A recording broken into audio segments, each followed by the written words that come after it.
એકવાર બંને શિયાળના મિત્ર જીરાફ અને હરણ તેમની પાસે આવ્યા. બબલુ ડબલું હંમેશાની જેમ સરસ ખાવાનું ખાઈ રહ્યા હતા અને આ બાજુ બંને શિયાળ એક નાના માંસના ટુકડામાં ઉલઝ્યા હતા. ચિંકી શિયાળ, મને તારું એક બહુ જ અગત્યનું કામ છે, નાના પાડતી. કહો ને હરણભાઈ, હું તમને ના થોડી પાડીશ.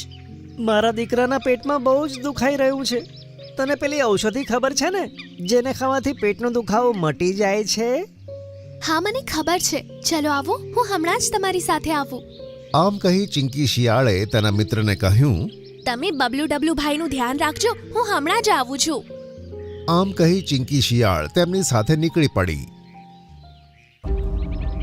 2 કલાક પછી હરણ અને જીરાફ ડરી સહેમી હાલતમાં પાછા આવ્યા.